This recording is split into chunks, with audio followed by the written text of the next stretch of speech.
Filipinas, Bulacan.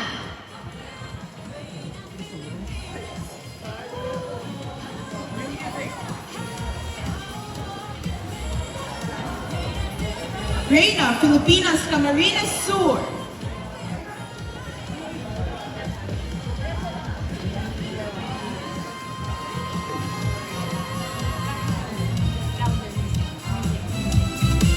Reina, Filipinas, Iloilo City.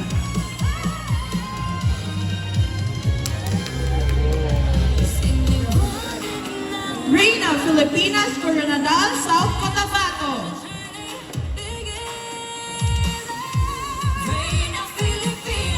Reina, Filipinas, Manila.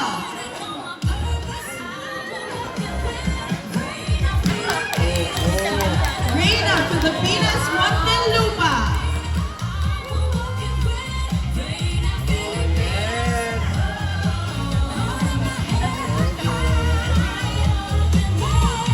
Reina, Filipinas, Nueva Ecija.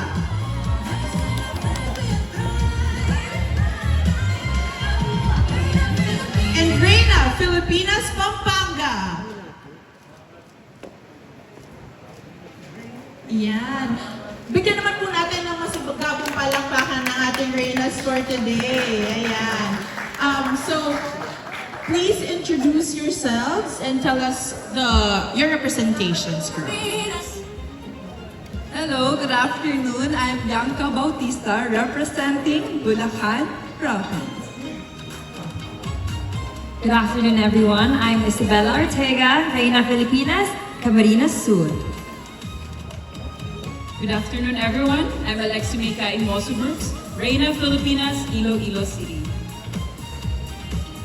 I'm Tanan. I am Frizel Juana Mayor Verzo, representing City of Coronadal, Province of South Cotabato.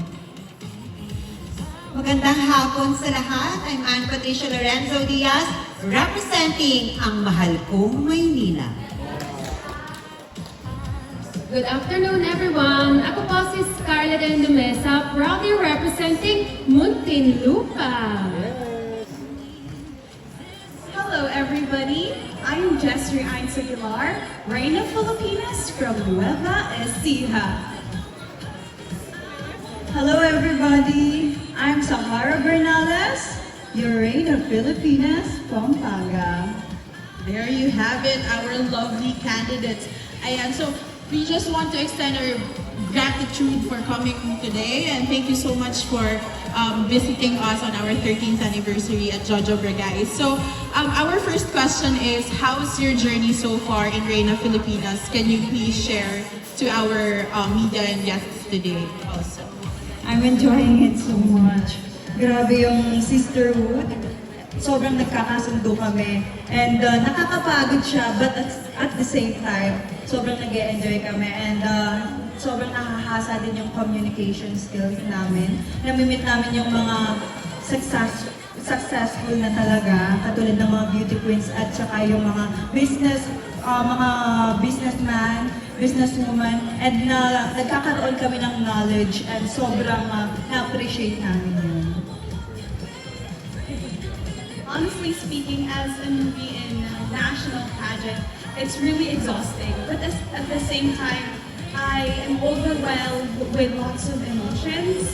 I mean, this national pageant is not just for me to showcase myself, to be beautiful in front of the public eye, but also it's an avenue for me to explore more of what will be my career path afterwards. It's a great opportunity for me to experience something new in my future moving forward.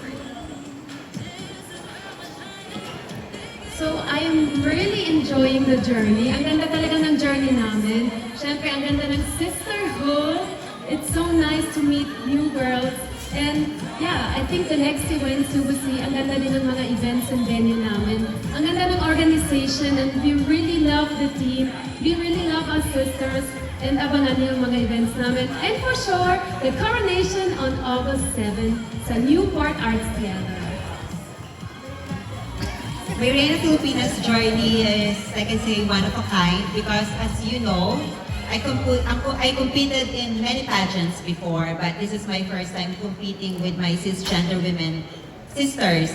Pero masasabi ko that I really enjoy the company, I really enjoy the sisterhood, and when it comes to the organization, talagang masasabi mo na yung mga pasabog nila is very, very grand, and they treat us very Reyna.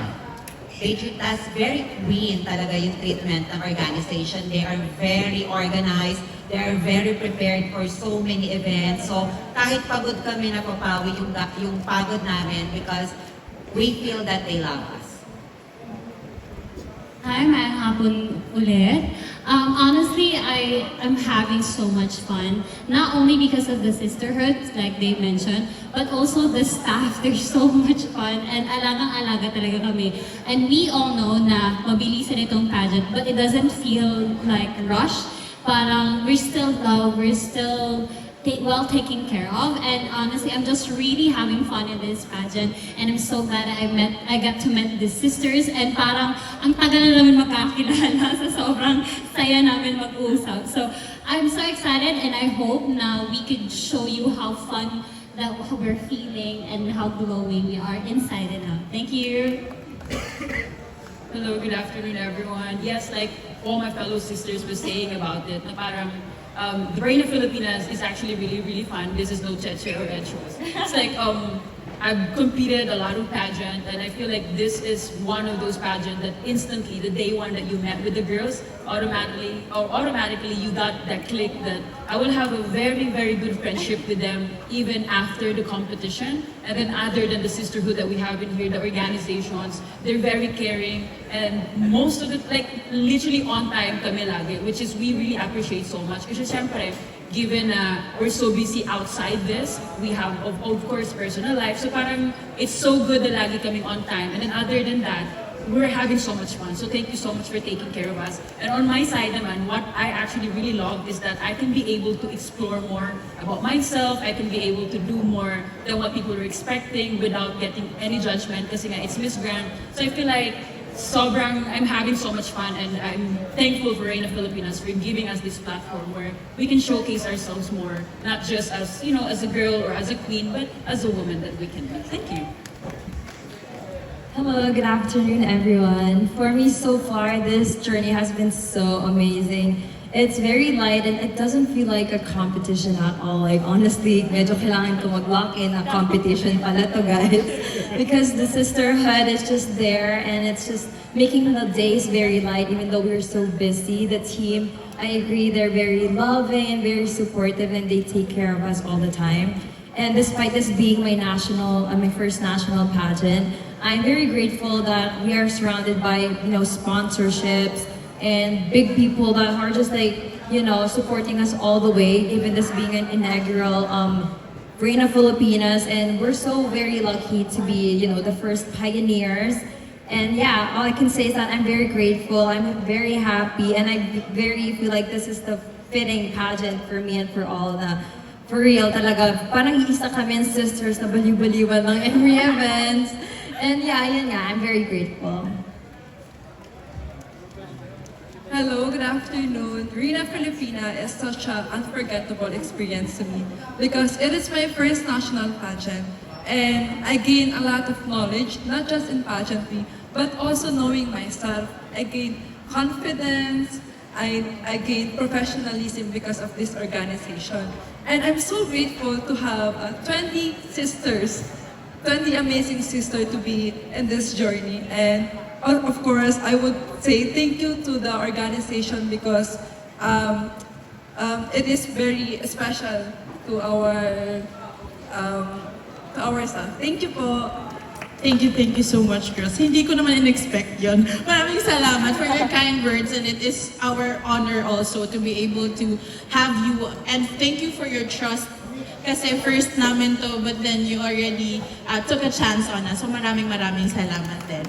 Going to the competition or the pageant itself, since we are closing in na, malapit na ang coronation night natin, August 7. It doesn't feel like it, no? But we're getting there. So what makes you confident whenever you step on stage? Kasi syempre may mga pageant experience or may mga performances na kayo before. So, what makes you confident whenever you step on stage? What makes me confident is that I know that people is always believe in me, especially my family, and of course my Bulacan supporters. Thank you.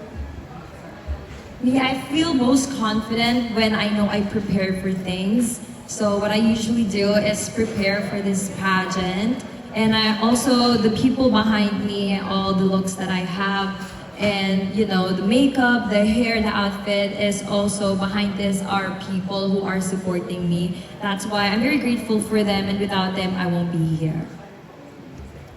I totally agree with Bella. Totoo naman that, when you prepare so much, there's nothing to worry, though meron pa rin talaga. But you feel very confident knowing that you tried your very best when you trained with your pasarela, with your Q&A, and a lot of other things. And also knowing the fact that you have your supporters, your team, your family that's supporting you, that's always there behind you, your sisters, no matter what happens. So parang, as I was mentioning earlier, this is really fun. We're having so much fun.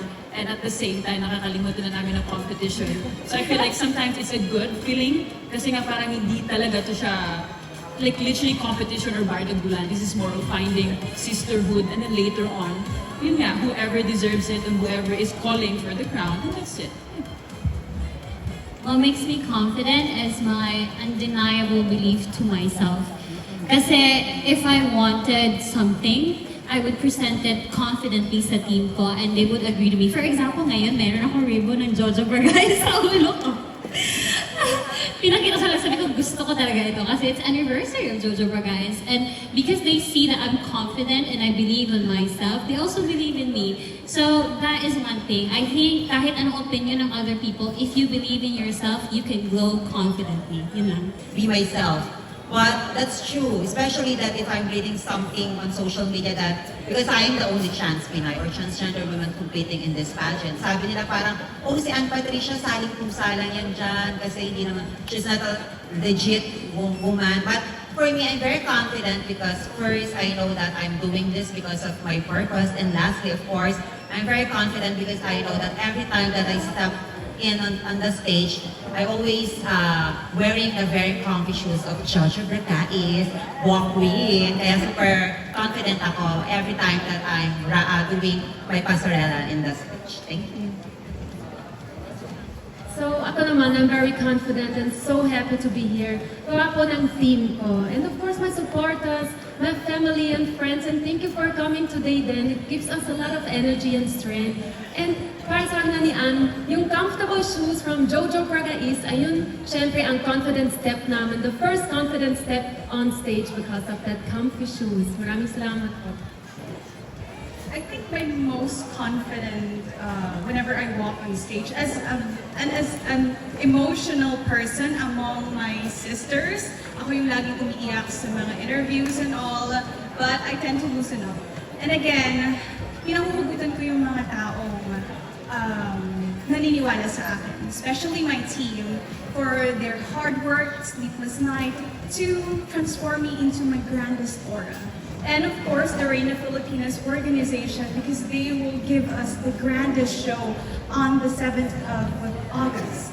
And my Nova Ecijano people, especially my family, who always provides for me and spoils me. Above all, I raise everything to him, for always giving me the guidance and to always do my best in everything. For I know that he himself has a plan for me. Thank you. Magaling magsalita, ano? Ano naman ako? Ayun. Siyempre, I feel confident wearing the heels from Jojo Bargay's shoes. Kaya, ano pang inaantay nyo? Bumili na kayo. Kasi habang nakasil, parang nandyan pa, hanggang bukas na lang to. And ayun na nga, nagbenta na agad. Last point ba yun? And syempre, pag lumalabas ako sa stage, alam niyo naman, very fearless ako. Palaban, ayun. Kahit na bawal, pasensya na. Fearless pa rin. Pero syempre, ayun, confident ako kasi alam kong maraming naniniwala sa akin and especially yung family ko and yung papa ko na nagturo sa akin rumampa nung bata ako.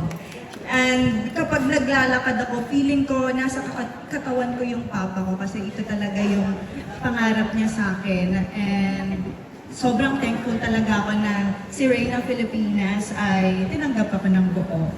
Ayun po. Thank you so much. And syempre sa mga team ko, I mean sa team ko, kasi sobrang effort. Kahit isa lang yung kasama ko sa mga event. Lalo na nung sashing day natin. As in, ako lang, pati yung makeup artist ko, dalawa lang kami. Sobrang effort niya, siya yung naging hairstylist, wardrobe, makeup artist, at saka PA.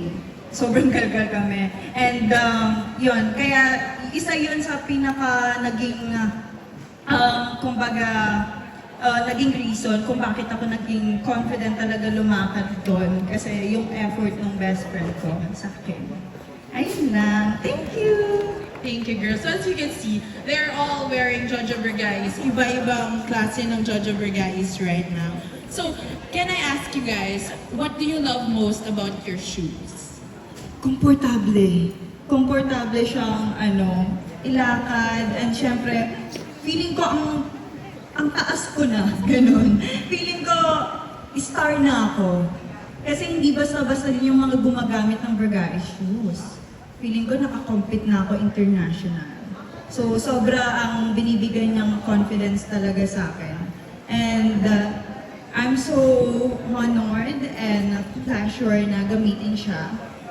And sana marami din na ma-inspire at bumili ng Vergais shoes. Yun talaga ang goal ko dito. Magbenta. Bumili na kayo.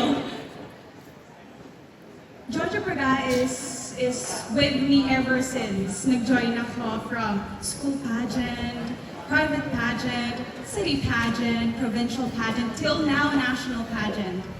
And for me, I still have the first edition, Vergais, which Miss Nina mentioned during the screening. And what I love about Vergais, it's sturdy. Kahit ituktok ko sa inyo yung mga heels and all, yung heels, especially kahit na nasa rocky road and something na rocky surface, hindi siya ganun na nasisira compared to other heels na yung dikit is natatanggal. And that's I love most about Vergais. And it's also stylish. I thought the only Vergais was the like the 6 inches, yung malaki yung walk heels yung sa front. But I never thought na meron mga different kinds which we can use in different occasions. So for me and for you all, I think Jojo Vergais is not just a person. He's not just a brand, and he's for me really a statement na siya. Kasi every time I hear Jojo Vergais, pageant na ang nafe-feel ko. So it's really yung comfortable niya, of course, because we can walk hours with them. So walang talaga like after 10 hours, parang nararamdaman ko ay parang masakit na siya. So it's really comfortable, and I think it's worldwide na kasi since I was born and raised in Germany, nakakalaw ko na, nakikita ko na all the beauty queens from all over the world are wearing Jojo Vergais heels. So congrats to that brand, to that person. He's really a statement for us. For me, the thing that I really love about Jojo Vergais is, of course, they are very diverse. Just like now, fun fact, I'm wearing fuchsia, which is the first transgender woman, beauty queen, na pinangalan yung shoes ito, named after my sister queen, which is Fuchsia Ann Ravenna. So it's very diverse. And just to add lang, what I love about Jojo Vergais, sobrang matibay siya because since 2015, my first pair of Jojo Vergais is still with me. Buo pa siya, although may mga scratches na siya. Ibig sabihin, ganun siya katibay. So, from the moment that I joined a lot of barangay and municipal pageants, the only shoe brand that I always trust is Jojo Vergais kasi nga, literal na kasama mo siya sa bawat panalo mo. So even I'm here in the new journey as one of the Reyna of Reyna Filipinas, I'm so happy that kasama ko na naman ang Jojo Bragais sa mga lakad ko at malay mo hanggang sa dulo, kasama ko pa rin siya sa tagumpay ko dito at paglakad ko para sa aking panalo. For me naman, it's durability. Like they said, kasi galing ako sa probinsya, so we have to order the shoes. So sa probinsya namin, naghihiraman kaming sisters. Like, sino may Jessa dyan na silver? Sino maganyan? Mag-post lang kami. And pasa-pasa na kahit kaninong queen na yan siya. And oh my gosh, wala pa rin sira. Oh my gosh, nawala na yung dust bug, yung kanyang box. Pero ang shoes, ano pa rin, sturdy pa rin siya and durable. And you know what, fun fact, mas favorite ko ang 6.5 kaysa 4-inch. I feel more comfortable, which is baliktad. But I really love it. It's so durable, it's versatile, and I can't wait to wear new creations from ano. Sana next year meron. Sana meron kami this year, no? Ayun lang, thank you! Sorry, nagsikik ka ba? Anyways, ako naman, I feel like, not naman feel. What I'm trying to say is, kasabay ko nang tumanda yung Bragais. Kasi when I first joined my pageant, I was back in Iloilo, back in Leon. I was 12 years old pa, so parang wala pa akong pera noon, so kahit ano na lang heels na mahanap ko. And then I remembered, I think few days ago, lumabas sa Facebook memory ko, my first Jojo Bragais was like 10 years ago. So doon ako, I think I joined noon on our town. And ever since then, you mentioned nga, totoo naman, once you have a heels, ako lang yung pinakauna dun sa town namin na may Jojo Bragais. So medyo mayabang ako konti. So every time, they're like, kung may Jojo Bragais sa Alexi, so punta kayo doon, hiramin nyo. So sometimes I'm worried na baka masira nga kasi first ko yun iniingatan. Pero grabe, hindi talaga nasira kahit tinatakbo ko na siya minsan. Like hindi talaga siya nasira. And then after nun, of course, when I joined nationals, when I joined other pageants, favorite ko talaga yung Jessa. Though pinakamasakit siya, I think, for me. Pinakakawawa yung paa ko doon. Pero yun nga, beauty is pain, as they said. So every time I wear other heels, 6.5 or like MMDs and other heels like that, parang wala na siya. Like, it's very comfortable na sa paa. So other than it looks very sexy sa paa when you wear it, other than, yun nga, versatile siya and like, okay siya other people's complexion kasi nga ako on my darker side. So, good siya na meron complexion that suits you when you're wearing the heels. And then other than that, very sturdy siya kasi sometimes we dance. Nakita niyo man, dancer na kami ngayon. So, dancer na kami. So, it's like, nakakasayaw kami. So, very sturdy siya sa paa. And siyempre, when you go in the stage and then after that, lilipat kayo. So, tatakbo kayong backstage and then grabe, like, hindi pa rin siya, like, super sturdy na pa rin until now. Grabe yung balance. So, for me, I'm very grateful with Jojo Bragais. It's super diverse. It gives everyone, every woman, every girls, everyone who wanna join pageant, a chance na feel like a queen when wearing one. Thank you. What I love about Jojo Bragais is also the same as my sisters. They say the versatility of it, the durability. And my first pair of Jojo Bragais was like 7 years ago when I joined Binibining Parañaque. My Lola Capitana gifted me the P Awards back heels. And just recently when I trained for Aces and Queens, it's the same heels what I use for training. And yes, kung magulat kayo, buhay pa rin yung 7 years heels ko. And nilaban ko pa rin yung 6.5. Although they say na hindi na nga daw mostly use ang 6.5. That's why I purchased the new one. But I'm just happy to share that that's how durable the Jojo Bragais is. It's also very versatile. And despite them being known for just pageant heels, actually Jojo Bragais has shoes, has heels, and sandals too that you guys can explore and check. Thank you. Jojo Bragais make me feel taller, not just physically but also my confidence. And let me share you the story. Way back 2024, I bought 30 pairs of Jojo Bragais here because I have a small business. It's a rental gown. And sabi ko, gusto kong dalhin ang Jojo Bragais sa Bulacan. Kasi po madami po mga tiga Bulacan ang nalanayuan sa Quezon City. And then, yung mga taong may pangarap na makalakad sa Jojo Bragais, dinala ko siya sa Bulacan at pinaparentahan ko. At feeling ko na ROI ko naman po. And yes po, and ngayon po, yung pangarap ko po na bumibili lang po ako ng Jojo Bragais, ngayon po, nandito na po ako, nire-represent na yung Bulacan, gamit pa rin ang Jojo Bragais. Thank you so much, girls. Ayan, so sa mga hindi pa nakakabili, last 2 days na po namin. So bumili na po kayo, just like our Reynas here. At syempre, before we proceed with the picture taking and meet and greet with your fans, pwede ba kaming makahingi ng isang sample naman dyan? Reynas, marunong ba kayong sumayaw?